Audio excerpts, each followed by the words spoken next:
Pois é, meu amigo, eis-me aqui mais uma vez para trazer mais informação através de mais um editorial. Vocês estão vendo que aqui está camaleônico, né? Cada dia tem um lugar diferente, um plano de fundo diferente. Tô quase me sentindo um canal de turismo, de viagem. Beleza, mas a grande questão é que nosso canal não é de viagem, é um canal para um bando de otários se reunir, você e eu, tá? Nós somos otários. Ou melhor, eles pensam que nós somos otários. E nós somos otários, porque quem paga essa farra toda somos nós, né? Vocês viram, né, o pagode do Pix, ou seja, o que aconteceu no negócio do Pix lá, né? No trem do Pix, falando um bom mineirês para vocês, né? Ou goianês também. O que acontece? O Lula queria aumentar a fiscalização sobre o Pix. Ninguém tem dúvidas. O Pix não seria taxado, mas aumentaria a fiscalização. Aumentando a fiscalização, aumentaria a cobrança de impostos, né, que já existem. Ou seja, agora você foi fiscalizado, você vai pagar, e isso prejudicaria o mais pobre. Isso aí ficou claro. O Nicolas Ferreira veio, né, soltou um vídeo bombástico, recorde histórico, né, com 320 milhões de visualizações, fora as outras plataformas, isso só no Instagram, e desmascarou o pessoal lá, né, da Left People. Ou seja, agora todo mundo já viu que realmente o negócio do Pix era uma bravata, né, do governo. Ou seja, era para te pegar, seu trouxa, né? Vamos falar o português claro. O que aconteceu foi que o governo recuou, começou a atacar o Nicolas Ferreira falando que ele estava espalhando fake news, revogou a portaria. Só que o discurso não combinou, esse negócio de que é fake news, nem a imprensa comprou. O Nicolas não falou nada de fake news, ele foi muito claro, não haverá taxação do Pix. Agora, o governo Lula, com dinheiro sobrando, né, vai soltar aí 50 milhões do meu e do seu dinheiro, da nossa bufunfa de impostos, para te convencer que ele tem direito de tomar mais dinheiro de você. Já parou para pensar nisso, né? O negócio é o seguinte, o governo Lula vai gastar 50 milhões para convencer que o Pix, né, a proposta deles do Pix era boa, de que aquele ruído não pode interferir no governo. Só que a verdade, né, que a gente vai deixar bem claro para vocês, é que o governo já começou a campanha de 2026. Ou seja, já em 2025 os gastos de campanha para 2026 já começaram. O Lula entendeu, né, que a campanha hoje é intermitente, né? A campanha hoje é direta, né? Ou melhor, ela é direta, ela não para mais. Então já termina uma situação e já começa a outra, né? Terminou a campanha municipal, já começou a campanha eleitoral presidencial para 2026. O Lula, pelo visto, deu uma recuada, né? O efeito Biden e o efeito Trump alcançou o Lula. Ele já deu ali sinais, né, de que não vai estar bem para concorrer em 2026, ou seja, a pressão está grande. Eu entendo, de certa forma, que nós, brasileiros, vamos depender muito da interferência, né, de fora. Não uma interferência direta aqui dentro do Brasil, mas a interferência da atuação de governos estrangeiros. Por exemplo, o Milei aqui na Argentina, ele tem que estar fazendo um trabalho bem feito. Então, o reflexo do Milei, nós, brasileiros que queremos a direita de volta, temos que torcer muito pelo bem da Argentina, do Milei e pelo bem do Donald Trump nos Estados Unidos, porque isto será o reflexo das eleições aqui no Brasil, tá? Fará muito reflexo das eleições. Enquanto o Lula já deixou muito claro, a campanha dele até 2026 será gastando dinheiro público, conforme essa matéria que eu veiculei para vocês agora. Pessoal, outro ponto também que a gente precisa levar em consideração é que a gente precisa de ex-ministros do STF, precisa de juristas para dizer o óbvio do óbvio do óbvio. Tá vendo essa matéria que eu coloquei aqui do lado para vocês? É uma publicação do próprio Bolsonaro citando a Veja, onde ele explica o seguinte: por óbvio, mas por óbvio mesmo, o ex-presidente Bolsonaro não deveria ser julgado na Suprema Corte. A minha visão, que coaduna com a visão do ministro Marco Aurélio de Mello, né, ex-ministro do Supremo Tribunal Federal, é no sentido de que todos os processos que estão na mão do ministro Alexandre de Moraes deveriam ser anulados por completo. E não aqui porque errou o foro ai, porque errou a cidade. Não, errou aqui a competência do tribunal mesmo como um todo, né? O mesmo argumento que eles utilizaram do Lula para o Moro deveria ser utilizado para o Bolsonaro. Se o Brasil tivesse equidade, né? Ou seja, igualdade entre todos. Bolsonaro já não é mais presidente da República. Ele é um ex-presidente da República, certo? E como ex-presidente da República, o Bolsonaro não poderia estar sendo julgado pelo Supremo Tribunal Federal. Por exemplo, o Moro, por um acaso, foi julgado lá no Supremo Tribunal Federal? Não. Ele teve o contraditório, a ampla defesa e o devido processo legal. Ele foi julgado pelo Moro, ele foi julgado pelo TRF, ele foi julgado pelo Superior Tribunal de Justiça e chegou a ter ações lá no Supremo Tribunal Federal também. Ele passou por 4 instâncias. E o Bolsonaro? Não. Mesmo o Bolsonaro não tendo foro por prerrogativa de função. Então o Marco Aurélio de Mello foi muito certeiro em dizer o seguinte, olha, o Bolsonaro não poderia estar sendo julgado pelo Supremo Tribunal Federal. Resumindo o pagode, quer dizer o seguinte, esse processo é nulo de pleno direito.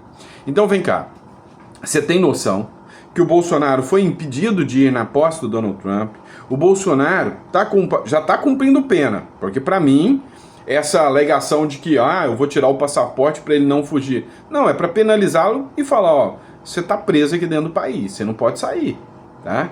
Então a grande questão que sobra aqui é, e se depois, né, por um acaso, por uma obra do destino, ficar reconhecido, né, que a lei deveria ser cumprida, ou seja, que este processo não poderia estar na mão do ministro Alexandre de Moraes.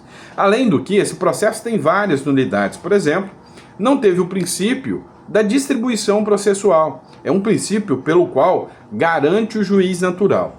Falei difícil? Eu explico. Quando alguém vai processar alguém, é distribuído. Ou seja, o juiz entra por sorteio. Eu não posso escolher um juiz que vai tomar conta do caso. Se eu escolher um juiz, eu estou sendo tendencioso. Então eu mando para o sistema vai sortear e pode cair naquele juiz bom ou cair naquele juiz ruim. É assim que funciona, é a primeira regra do devido processo legal. No caso desses processos, o Tribunal Supremo, né, o Supremo Tribunal Federal, escolheu o ministro Alexandre de Moraes. Para mim, já anulou todo o processo só com essa ação. Tá? Então, assim, para trazer a confirmação para vocês, eu cito o Marco Aurélio de Mello, o Bolsonaro fez a publicação e o ex-ministro falou, poxa, há muito tempo não estão observando mais as leis no Brasil. Então, sim, todos os processos que correm em relação ao Bolsonaro, que estão na mão do Alexandre de Moraes, não só pelo impedimento e suspeição do Alexandre de Moraes, eu tenho os 2 casos, para mim também a nulidade por falta de competência, tá? O foro é incompetente, o que gera uma nulidade absoluta do processo aqui nesse caso, tá bom? Então, só para deixar claro. Pessoal, e aí, voltando ao primeiro ponto da matéria, né, que o Lula vai gastar 50 milhões para mudar a opinião pública, a gente resgata aqui uma matéria do Estadão. O Estadão falou o seguinte, olha, o Lula já afirmou, né, que já está em campanha para 2026. E olha só, a presidência da República não está ali mais para governar o Brasil. A presidência da República está ali para virar um comitê de campanha do Lula. Só por isso, só por si só, essa afirmação já era passível de um impeachment do Lula. Só isso, essa informação daria para trazer um impeachment do Lula ao estar utilizando a presidência da República como um comitê. Só que com a inflação alta, com a economia em frangalhos, o Lula não pode fazer nada, né? Ou seja, não tem como ele competir com isso. A única alternativa que sobra, né, é o fracassado discurso de defesa da democracia. Bota fracassado. Depois dos afagos a Maduro, depois da conivência com Maduro, quem em sã consciência defenderia que o Lula tá brigando pela democracia? Só se for uma piada, né? Então essa matéria do Estadão, ela foi muito clara, foi límpida como a água do Jalapão. Ou seja, ela foi muito clara ao dizer, ó, Lula não tá nem aí pro Brasil, Lula vai usar a presidência como comitê de campanha para perpetuar-se no poder, apesar da destruição que está criando no nosso país, e vai usar o discurso fraudulento de defesa da democracia. Porque a gente sabe muito bem que um apoiador de gente como Maduro não pode, de forma alguma, ser um defensor da democracia. Isso é claro e evidente. Então, queria o seu comentário. Você cairia no papo, né, de defensor da democracia? Talvez você cairia até em outro papo. Uma matéria hoje do jornal Estadão diz que o Haddad dobrou a aposta do Lula. O Lula prometeu picanha, né? Mas nem a abóbora entregou direito, né? O povo até com abóbora tá precisando ir no Ceasa pegar o resto que sobra. Prometeu picanha, não entregou nem a abóbora. Agora o Haddad prometeu foi filé mignon. O Haddad disse que garante, e você pode confiar, que até o final do mandato do Lula, todo brasileiro vai estar comendo filé mignon, né? Cara, o brasileiro não tá comendo nem filé miau. Ah, para, pô, né? Nem o espetinho de gato lá do seu Zé da esquina, que diga-se de passagem também não é ruim, né? Mas nem isso o brasileiro tem condição de comer. Agora você vem com esse argumento de que o brasileiro vai comer filé mignon. Cara, mostra que esse governo tá num desespero só. 2026, melhor, 2025, até chegar em 2026, promete muito. E a gente vai estar acompanhando todos, mas absolutamente todos os detalhes, né, dessa situação. Pessoal, outro ponto que está deixando a esquerda alvoroçada é o Donald Trump. O Donald Trump, no seu primeiro dia como presidente da República, né, 47º presidente eleito para governar os Estados Unidos, depois de um retorno triunfal, ele editou um decreto onde dava um perdão, anistia, a todos os presos pelo 6 de janeiro, ou seja, pelo Capitólio. Isso aí está viralizando nas redes sociais, o momento em que os presos do 6 de janeiro estão indo para a rua, né, estão tomando a liberdade. E uma característica é que todos os presos que estão saindo lá da cadeia, depois do Capitólio, estão cantando o hino nacional e fazendo uma oração, né? É o primeiro passo da maioria dos presos, não, de quase todos os presos, é cantar o hino nacional, né? Falar Deus abençoe a América e fazer uma oração junto com as suas famílias ao regressar para suas famílias. E aí é inevitável fazer um paralelo, né, com o que acontece aqui no Brasil. É inevitável fazer esse paralelo. Então, o que a gente tem hoje, né, para observar? A gente tem uma situação em que lá no Capitólio, né, aconteceu no dia 6 de janeiro e as pessoas foram perdoadas pelo atual presidente. Aqui, no dia 8 de janeiro, né, numa situação que foi menos grave do que nos Estados Unidos, foi menos tenso lá nos Estados Unidos, não sei se você se recorda, teve inclusive uma morte, né, uma pessoa chegou a perder a vida nessa invasão do Capitólio. Aqui no Brasil foi pura e mera depredação de gente que, sabe, fez besteira, né, no 8 de janeiro. E essas pessoas aqui estão pegando 17 anos de condenação. Acontece que a comparação ficou inevitável. Teve um vídeo do Segré, onde o Segré falou o seguinte, olha, eu acredito que com essa ação do Donald Trump, isso possa influenciar aqui, né, no Brasil, a ação do Lula e do Alexandre de Moraes, talvez para abrandar, né, a prisão dos presos de 8 de janeiro. Não acredito nisso, tá? Pelo contrário, né? Como vocês estão vendo nessa matéria que eu estou colocando aqui do lado para vocês, o Léo Índio hoje passa, né, a responder diretamente por golpe de Estado, né? Começa a responder golpe de Estado, associação armada e vários outros crimes, né? Podendo pegar 17 anos de cadeia. O Léo Índio é primo, né, dos filhos do Bolsonaro. Não sei se ele tem parentesco com o Bolsonaro, não sei que ele é primo dos filhos do Bolsonaro. Deve ser em virtude de uma das ex-mulheres do Bolsonaro, alguma coisa assim. Mas o Léo Índio, né, passa a ser alvo agora porque ele participou dos atos do 8 de janeiro, mostrando que uma sinalização, ó, lá eles estão soltando, aqui eu tô pegando todo mundo, inclusive quem tá perto do Bolsonaro. Eu vou colocar um trecho do vídeo aqui para vocês, né, da saída dos presos do Capitólio, do 6 de janeiro, depois da decisão do Donald Trump. Será que essa cena se repetirá aqui no Brasil também? Talvez um dos casos mais emblemáticos, né, que mais comoveu a todos aqui no Brasil foi o caso da cabeleireira Débora, né, que escreveu com batom perdeu o mané. sem sequer adentrar dentro dos prédios dos três poderes, e está presa, não teve o direito, né, da prisão domiciliar, né, como tiveram vários outros aí, inclusive envolvidos em tráfico e em outras coisas, apesar dela ter filhos menores de 12 anos, né. Então eu vou colocar o vídeo para vocês, lembrando que eu tirei o áudio porque publicaram um vídeo com música de fundo e o YouTube não permite, então vai estar sem áudio, mas vocês vão poder ver o momento em que os presos do 6 de janeiro deixam a prisão. Essa publicação foi feita, né, e eu sempre cito a fonte para vocês, pelo senador da República, Flávio Bolsonaro. Acompanhe aqui o caso.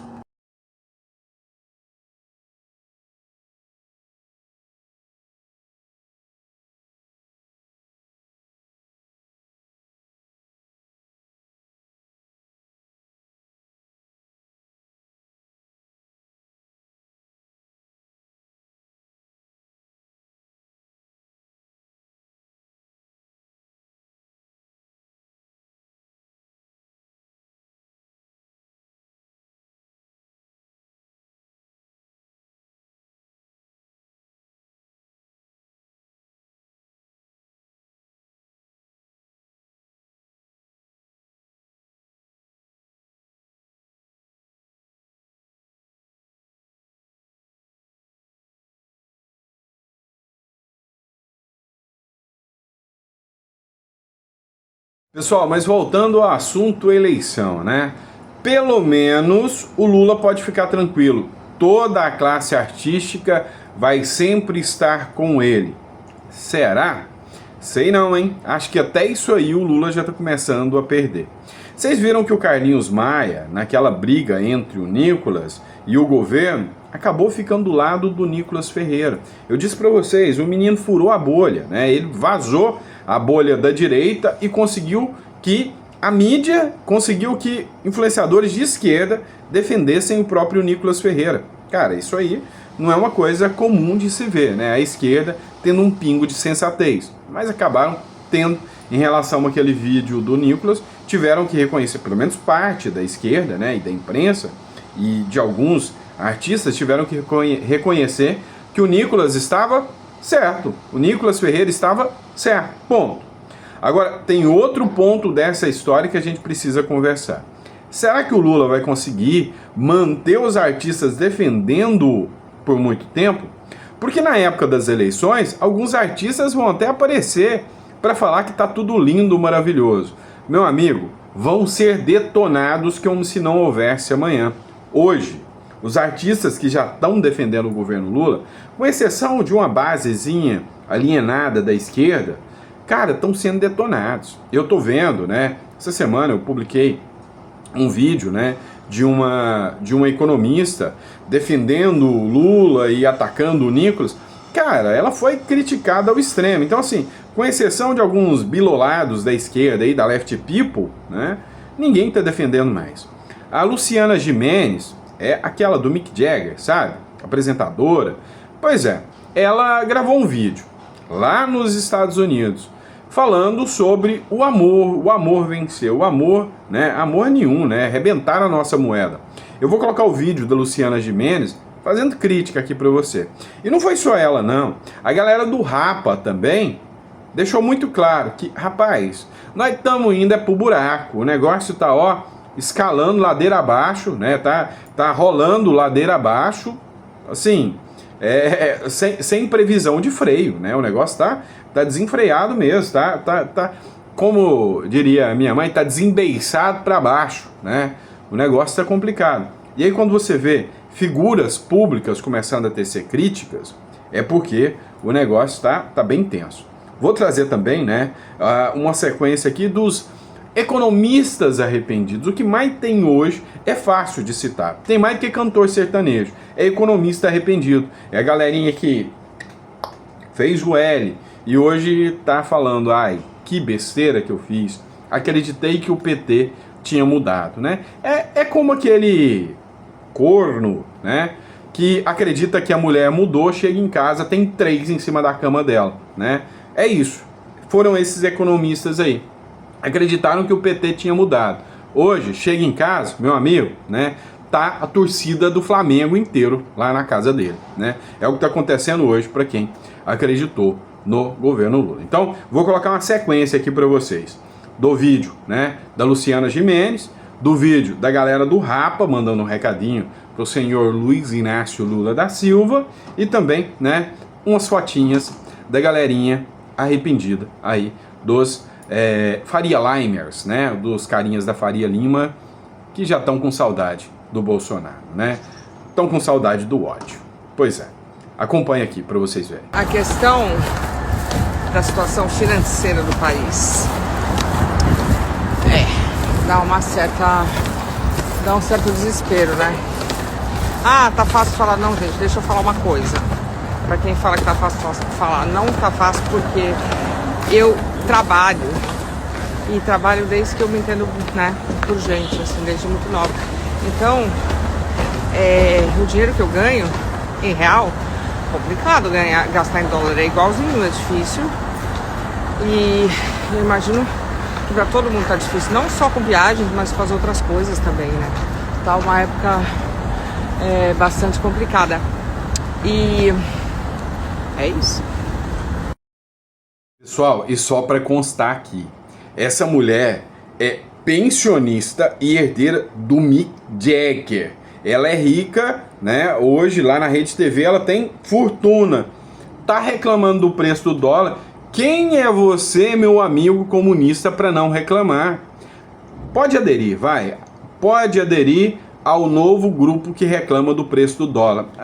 Mesmo lá em Cuba o negócio deve estar ruim para você, porque a moeda de Cuba não vale nada, lá já está em dólar. Ó, tô aqui na Argentina, meu amigo. Ontem eu fui numa panaderia aqui, meu rim ficou, né? Ou seja, é o real que não vale nada. É o real que tá uma porcaria, né? Mas enfim, se até a herdeira do Mick Jagger reclama, quem sois vós para não reclamar, né? Agora vamos ver a galera do Rapa reclamando aí também. Não temos saúde, não temos educação, não temos saúde, não temos educação. O Brasil acabou com a Petrobras, que incentiva a música, que incentiva todo tipo de cultura, saquear a Petrobras. Pessoas com 60, 70, 80 anos de idade, que estudaram conseguiram um cargo e roubaram e saquearam o Brasil. Minha única pergunta para vocês hoje, como irmãos, amigos, brothers e sisters, só essa demonstração que eu precisava como irmão. Se o Brasil tá legal para vocês, a gente fica do jeito que a gente tá, assim.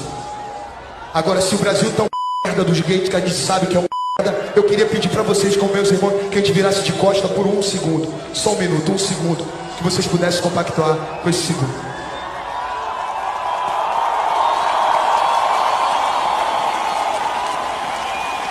Essas pessoas que estão no poder não nos representam. Não nos representam. Vocês são a vergonha do nosso país.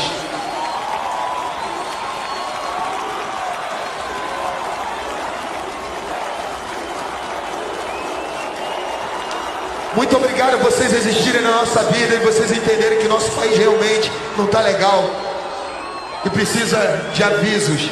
Muito obrigado, vocês têm todo o meu respeito do mundo, Rio Grande do Sul. Todo o nosso respeito é de vocês, para sempre.